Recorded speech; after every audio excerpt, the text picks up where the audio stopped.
Salut à tous, aujourd'hui sur TechNeige, je suis content parce que je teste enfin un smartphone qui apporte une vraie nouveauté dans le monde de la téléphonie. On m'a prêté pendant quelques jours la dernière version du smartphone à clapet de Samsung avec écran pliable. Mon test du Samsung Galaxy Flip Z3, c'est tout de suite sur TechNeige. On commence par les caractéristiques techniques de ce téléphone. Il embarque un écran 6,7 pouces AMOLED Full HD+, un Qualcomm Snapdragon 888, 8 Go de RAM, 128 ou 256 Go de stockage interne, 2 capteurs photo, une batterie de 3300 mAh et tout ça pour 1059 € pour la version 128 Go et 1109 € pour la version 256 Go. Je suis vraiment impressionné. J'ai pas pu tester l'ancienne version de ce Samsung Galaxy Flip Z3, mais j'en ai parlé à une amie qui a eu les deux et il y a une vraie différence entre ces deux versions. Déjà, l'écran externe est beaucoup plus grand et maintenant il te sert, en plus de regarder l'heure, regarder aussi la météo, mais surtout à lire enfin tes notifications. La deuxième grosse différence, c'est la qualité de fabrication parce que ce nouveau Galaxy Flip Z3 fait vraiment très premium, la qualité des matériaux est vraiment très bonne et surtout les finitions sont excellentes. En plus, la charnière a été renforcée, donc ça c'est un très bon point pour la durée de vie de ce smartphone. Quand tu l'ouvres, t'as une meilleure sensation d'immersion parce que les bordures sont plus fines et en plus, la pliure se voit presque pas maintenant. Et puis surtout, niveau design, je le trouve franchement très beau. Il est magnifique. Même si t'es pas fan de Samsung, faut vraiment être de mauvaise foi pour ne pas aimer le design et ne pas succomber au charme de ce Samsung Galaxy Flip Z3.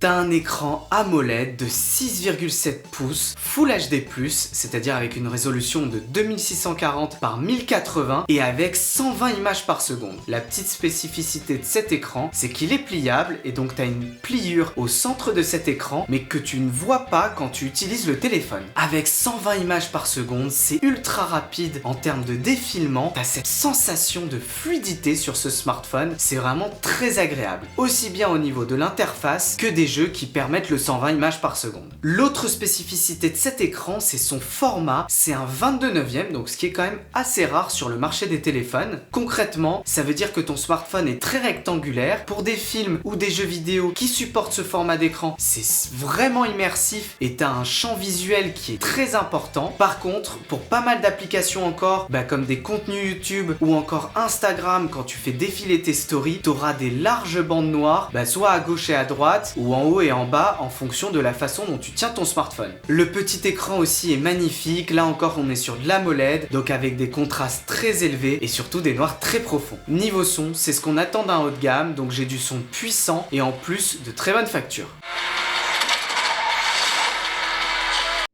Je vais pas consacrer comme d'habitude toute une partie sur l'interface et les performances parce que c'est plutôt simple à résumer. T'es sur un Snapdragon 888 avec 8 Go de RAM, un écran AMOLED avec 120 images par seconde, c'est un smartphone 5G et en plus t'as le Wi-Fi 6E et le Bluetooth 5.2. Concrètement, sur un haut de gamme en 2021, c'est difficile de faire mieux. Niveau interface en plus, Samsung c'est ma deuxième préférée derrière celle de Google. Je la trouve vraiment très agréable à utiliser depuis qu'ils l'ont complètement refondue. Je voulais plutôt vous parler de mon utilisation de ce smartphone au quotidien parce qu'il faut vraiment avoir en tête quelques petites choses avant de l'acheter. Déjà, il est inutilisable à une seule main. Contrairement à ce que j'ai montré sur ma story sur Instagram, parce que je voulais me la raconter, tu peux pas déplier le téléphone à une main dans la vie réelle. Une fois déplié, c'est le même constat, t'es obligé d'utiliser tes deux mains parce qu'il est tout en hauteur et donc difficile d'utiliser à une seule main. Sur pas mal de contenu encore, sur YouTube ou sur des applis comme Instagram, t'auras des bandes noires sur les côtés de l'écran parce que cet écran a un format très particulier et donc tout en hauteur. Au quotidien, j'ai trouvé l'écran externe vraiment utile et agréable à utiliser et vraiment tu peux lire tes notifications sans avoir à déplier le smartphone, ce qui est plutôt pratique. La pliure ne m'a pas du tout dérangé. Non seulement on ne la voit plus au bout d'un certain temps, mais surtout sur cette version, elle est encore moins apparente que sur la précédente. Dernier point que je trouve très pratique, c'est la fonction selfie avec l'écran externe qui te permet d'utiliser les deux caméras principales qui sont beaucoup plus performantes que la caméra à selfie.